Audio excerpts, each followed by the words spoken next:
Alright, hello everyone, and welcome to Dark Souls Prepare to Die Edition. Now, alright, let's get under there. So, I am officially using my new PC, which took me like forever and a day to build, but no big deal. We've got Dark Souls now. Now, as usual, first episode audio balance is going to be iffy. I did do a test character. I am playing on a controller. I'm playing on a PS3 controller. The problem is Windows 10, you need to emulate an Xbox controller. It was a total pain. I wanted to use my PS4 controller at first. And I'm going to have to write this down here. We'll just... I'm tempted to call them Let's Play, but we probably shouldn't. Hold thought as we think.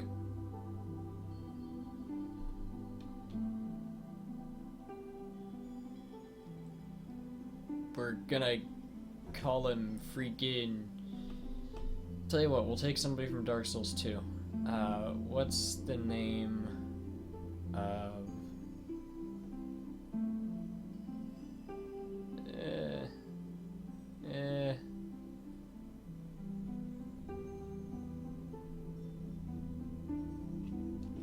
Yeah, we'll call him Creighton. There we go. If you haven't played Dark Souls 2, well, you've just been spoiled the name of a character. I'm sorry. We're gonna start... Anyway, as I was saying, I originally wanted to use a PS4 controller, but, yeah, that, like, really did not work out at all. And it kind of sucked.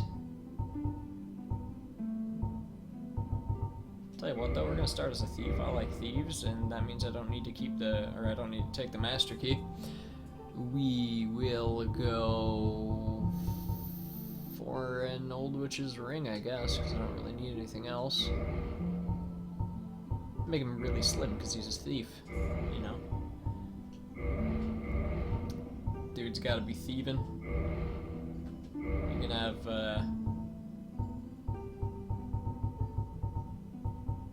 short black hair, Creighton. There you go. We're not actually going to delve too much into character customization here, we're just going to do that. And I'm going to shut up because this is an important cutscene. In the age of ancients, the world was unformed, shrouded by fog. A land of grey crags, arch trees, and everlasting dragons.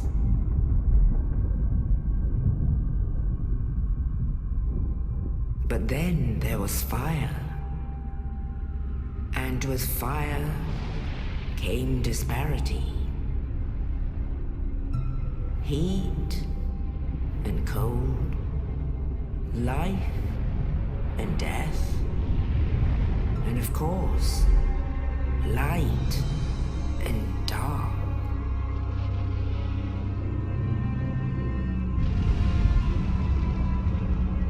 Then from the dark they came and found the souls of lords within the flame.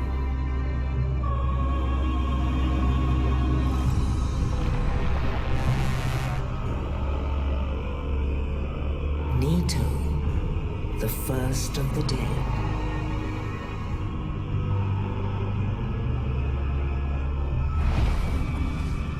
The Witch of Izalith and her daughters of Chaos. Gwyn, the Lord of Sunlight, and his faithful knights. And the furtive pygmy, so easily forgotten.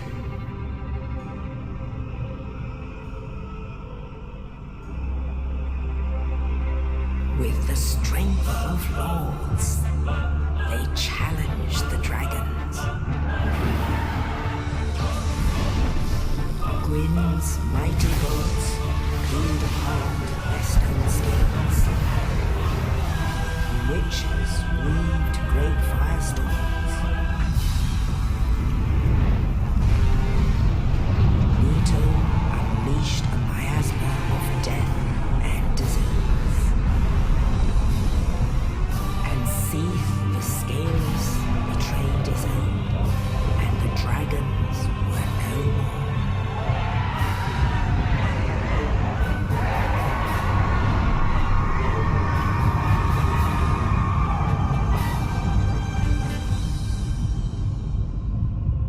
Thus began the Age of Fire.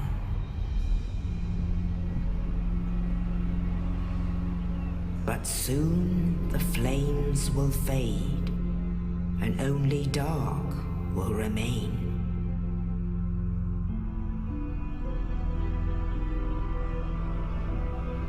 Even now, there are only embers. And man sees not light, but only endless nights.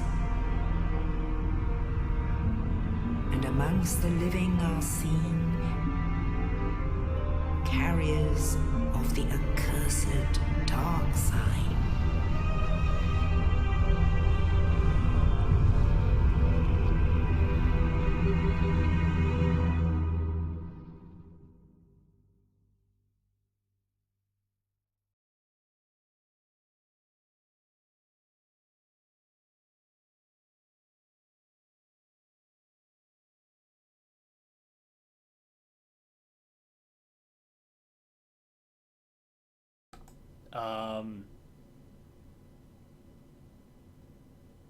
Okay. So, Sound decided to die. That's interesting. Yes, the dark side brands the undead, and in this land, the undead are corralled and led to the north. No, I should probably put where they are locked away to await the end of the world.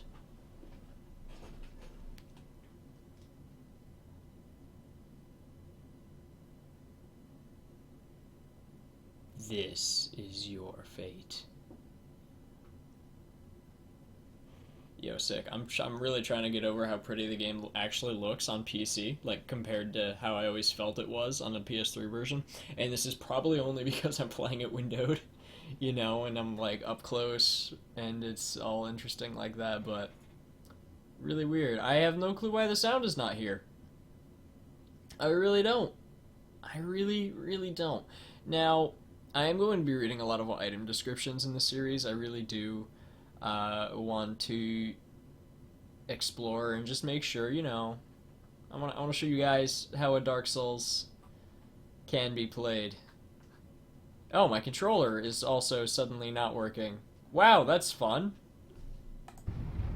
Ah, that's why it unclicked itself. Wow, that's so mean, game. Jesus. Alright, well there's the dungeon cell key. Welcome to Dark Souls. Now, we have some stuff that we could be reading, but we'll do that later. Right now, free 20 souls. Who am I to pass it up? Oh god. Alright, so I haven't played Dark Souls 1 in like forever and a day. I have been playing a lot of Dark Souls 2 lately, because I recently purchased Scholar of the First Sin for the PlayStation 4. So yeah.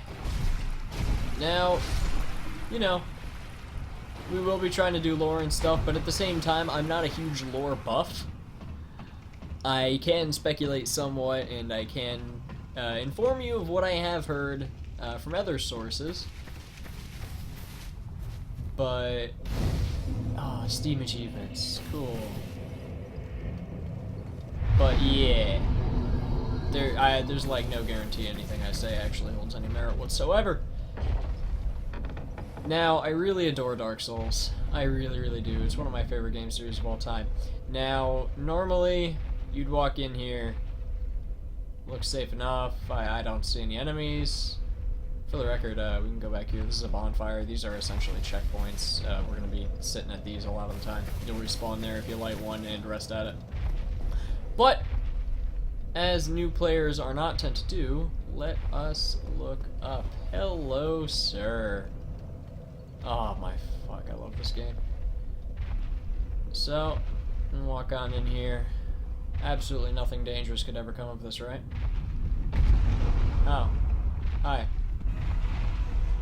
Oh! Boss fight! That's what. Do 2 damage. Oh my god, I love Dark Souls. So this game isn't fucking with you. It wants you to die. Like, really hard. What you will notice over here, we do have torches that are kind of indicating, hey, you should probably go over here. You can kill him. And I'm not gonna try to do it, because I'm A, out of practice, and B, I've never actually successfully done it. But you can kill him, and you do get a special weapon for it if you do kill him on the first time he drops down. But we are not going to be doing that. Hello, bud. I'm gonna catch up to you and I'm gonna stab you in the butt. There you go. With my broken sword, it did like 6 damage. Oh, are you actually gonna... Okay, well, give me a sec to change out to my bandit's knife here. Alright, so we picked up our starting equipment. That's great. Bandit's knife is a cool dude. It's got bleeding on it. And we'll come up here. Now, these are fog gates. They're basically loading, but they'll also signify that you're entering a boss fight or a new area a lot of the time. And yeah, this is going to be a little bit tutorialized. I went 3 playthroughs without figuring out how to get that item. We'll come to that later. So, here we have some oddly placed bricks. We can see a dude in there. Can't break it. Can't do nothing. Nothing happening. Can barely see the shadow ball up there. Now this might be really dark. I may have to turn up the brightness. But yeah, you walk up there. Typically you'll get pelted with that. But we didn't because we knew it was there. Sup, dude? You were the guy that dropped down that body with the key to us, weren't you? Oh, you. You're no hollow. Hmm? Thank goodness. I'm done for, I'm afraid. I'll die soon, then lose my sanity. I wish to ask something of you. You and I were both undead. Hear me out, will you? Yeah, we'll hear you out, bruh. You saved me. Least I can do. Regrettably, I have failed in my mission. But perhaps you can keep the torch lit. There is an old saying in my family. Thou who art undead art chosen, and thine exodus from the undead asylum maketh pilgrimage to the land of ancient lords. When thou ringeth the bell of awakening, the fate of the undead thou shalt know. Well, now you know, and I can die with hope in my heart. Oh, one more thing. Here, take this. An Estus flask, an undead favorite. It's dangerous to go alone. Take this. Oh, and this. Oh, and this. That's the floor 2 east Now key. I must bid farewell. I would hate to harm you after death. So go now, and thank you. No, thank you. Now I must bid farewell. I would... and... No, thank you.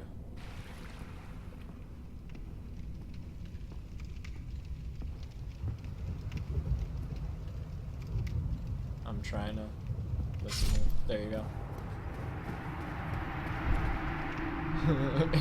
He does the normal death animation. You're not supposed to see it, but you can run back in there after you trigger it. We do get souls from him, which is kind of funny. Anyway, so that dude's cut content, for the record. Wow, that was strange. Initially, and this is, of course, you know, based on... Oh my god, hold up, hold up, hold up! I almost killed myself. I forgot that fall damage is, like, not that bad in this game.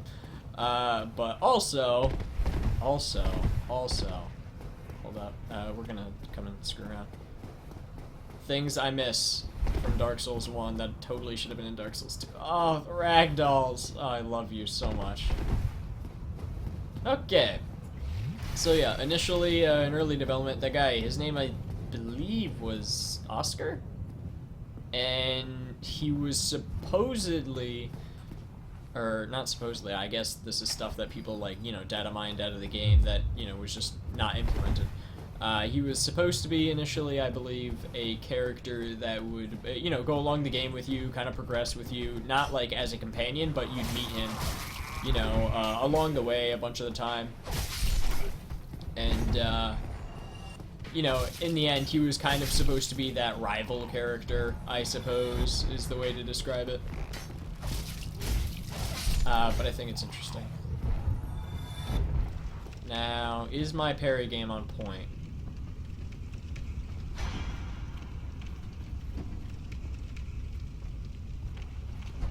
There we go. There is a system in this game by which you can parry an enemy's attack. This leaves them open for a riposte, which is... I like how I'm... riposte. Which is essentially a increased... it's an attack that deals a bunch of damage. There is a little bit of a... Ooh, did they fix it? There used to be a little bit of a bug there where if you did a jumping attack, you do like 2 or 3 attacks on the way down. Or you deal an extra attack on the way down or something. Anyway, dude's not so hard when you've got a weapon that does actual damage, is it? This weapon does stack bleed, as you saw there. Just took off a chunk of his health for hitting him in succession. Jumping attack! Woo!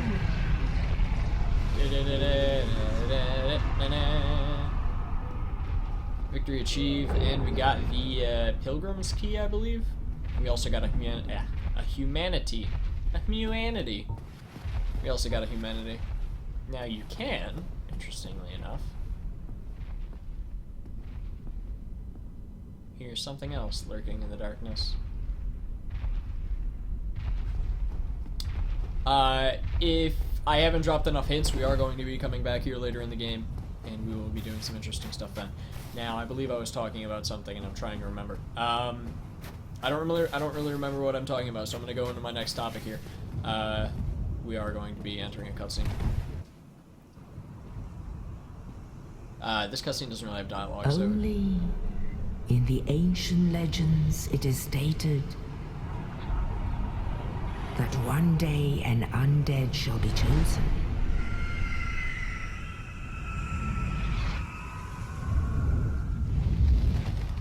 To leave the undead asylum in pilgrimage to the land of the ancient lords. You are my son, the one true king.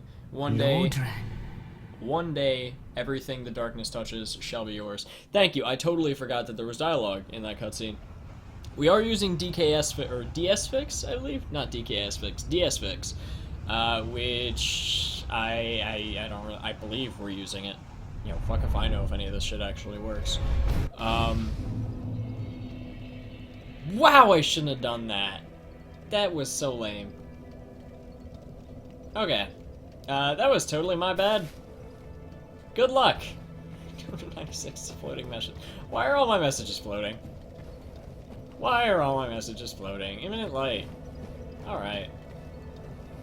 Yeah, that's my bad. You just kind of land and you look around and it's like, hey, you're here, and it's fucking Firelink Shrine, thanks. I'm so very sorry about skipping the cutscene. Yeah, so, it's supposed to fix, like, you know, a bunch of the graphic issues in the game. Also supposedly makes it run at 60 frames per second, which fucks up my jumps. But you know, that's who needs jumping anyway. I actually might need to. The easiest way to test is you cannot make this jump without being up 30 frames per second. So we'll see how that goes. Anyway, now the shield.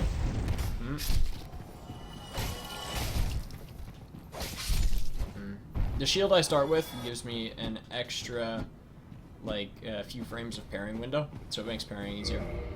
But now that we've landed, and I fucking almost died already, Shrine, let's get some lore. I'm gonna read 1,000.5 item descriptions, and then I assume it's gonna take a long time. So, we'll see. The Estus Flask. This is what our dear friend gave us before he perished. The undead treasure these dull green flasks. Fill with Estus at bonfire, fills HP.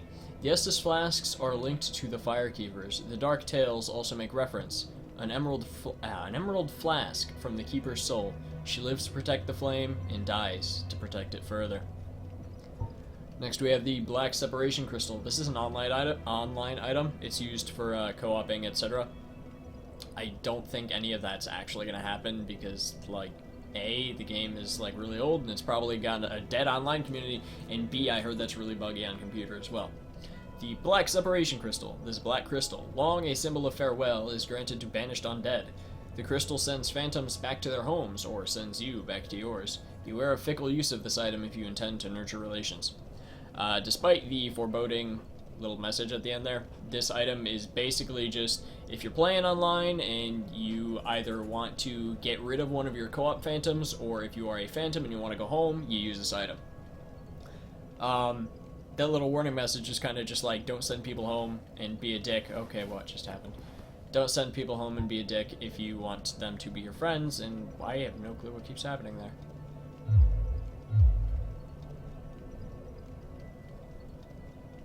I have no clue what keeps happening here. That's really weird. Humanity! Rare tiny black sprite found on corpses. Used to gain 1 humanity and restore a large amount of HP. It says a large amount. It's pretty much always been full HP for me, so I think it just means full HP. But it could be a set amount. Heck if I know. This black sprite is called humanity, but little is known about its true nature. If the soul is the source of all life, then what distinguishes the humanity we hold within ourselves? And then we've got the dark sign. The dark sign signifies an accursed undead. Those branded with it are reborn after death, but will one day lose their mind and go hollow. Death triggers the dark sign, which returns its bearer to the last bonfire rested at, but at the cost of all humanity and souls. So basically, throughout the game, we can use the dark sign. It'll basically kill us and send us back to the bonfire, but I believe it won't drop us souls. If we die normally, by normal means, by getting killed by an enemy, we will drop our souls. I believe the dark sign doesn't allow you to drop souls. Master Key. This is the starting item for the thief. It's, you know, really good. This universal key opens any basic lock, tool of the trade for thieves, but in the cursed land of the undead, most doors are better left unopened. You can get this, as you saw, as a gift, which is a starting item. If you are not a thief, if you are a thief, you get it by default, so you don't really need to. This is basically just going to open a bunch of doors. It's going to make our lives easier, and it's going to make things run faster. The Dungeon Cell Key. Key to the dungeon of the Undead Asylum to the north. A mysterious knight, without saying a word, shoved a corpse down into the cell, and on its person was this key. Who was this knight, and what was his purpose? There may be no answers, but one must still forge ahead. This is the key that was dropped in our cell and allowed us to leave our cell from the Undead Asylum. The Floor 2 East Key. Key to the iron bars on the east side of the second floor of the North Undead Asylum. The Undead Asylum is a giant undead prison, segmented by countless iron bars. Even if an undead were to escape from a cell, passage to the outside world would not be gained easily. And that was the key that good old fucking Oscar gave us. I'm just gonna call him Oscar, and because, you know, that's what his content name was, I guess. The Big Pilgrim's Key. This is the key we got off of the Asylum Demon. Key to the inner door of the Undead Asylum main hall. Big key belonging to a chosen undead pilgrim. But this chosen undead knows not what his pilgrimage has in store. And then we got some stuff. Bandit's Knife. This wide, single-edged short sword is the favorite of lowly thieves and bandits. Primarily a slicing weapon, but highly effective when used for critical hits, such as parrying or from behind. Straight sword hilt. This is what we started with. The hilt of this lost sword was found discarded in the Undead Asylum, only slightly better than one's bare hands, and not recommended for extensive use. Be certain to find a replacement quickly. The Target Shield. Small round metal shield, 4 protrusions used to parry attacks. Small shields are always less stable, but landing critical hits after parry is easier. This shield is specialized for parrying. It says landing critical hits after parry is easier. I believe that's a translation issue. Landing your parry is easier, but it shouldn't change the animation of them being staggered after parrying them. And we'll start on our armor. Mask of Sinners. They hide their faces, stifle their voices, and hide in the shadows. It does not provide much in the way of defense. This armor, made of smooth black leather, is extremely quiet, a good thing for those who hide in the shadows. Leather itself is thick, offering a decent level of protection. And then, gloves, boots. Alright. The Old Witch's Ring. Old ring from an old witch, engraved minutely with indecipherable script, but seemingly useless. And there we go. I've probably put an annotation to before all of that lore crap, if anybody really didn't want to go through it. So yeah, now we're gonna talk to this dude. What's up, bud? Well, what do we have here? You must be a new arrival.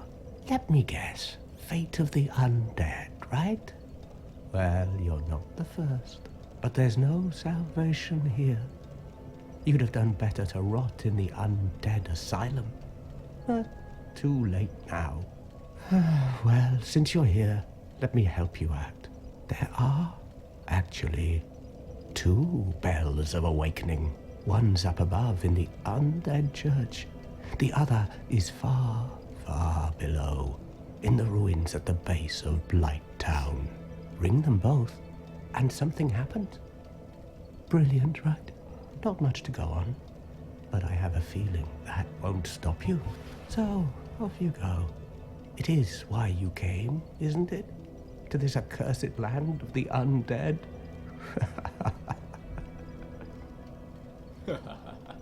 I love the laugh. It's like one of my favorite things in this series. Everybody's got a creepy laugh. Your face. You're practically hollow. But who knows? Going hollow could solve quite a bit. Just to confirm, under our armor, we are indeed looking pretty hollow.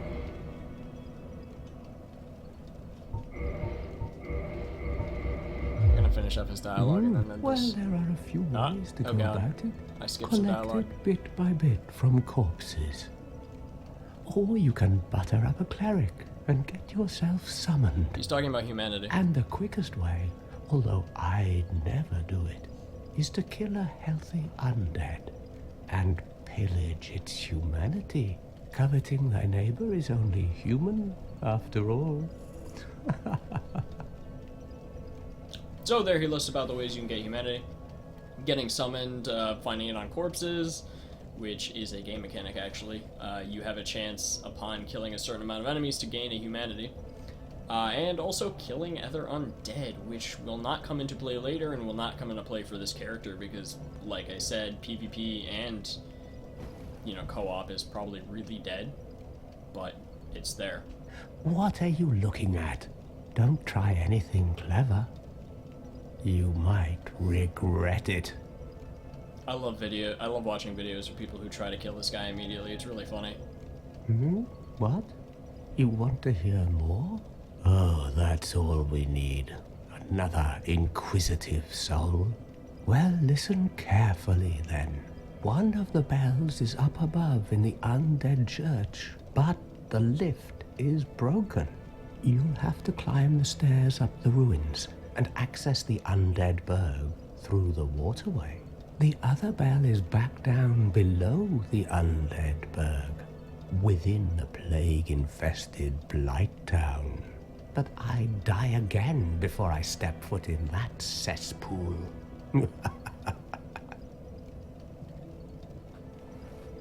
Bloody hell, what is it now? You ask too many questions. What now? I'm not up for chatting. Leave me alone. Alright, finally he's done. Alright, well, he did drop us a lot of lore stuff there, but unfortunately it's time to end the episode, so I hope you guys enjoyed, and I'll see you in the next one.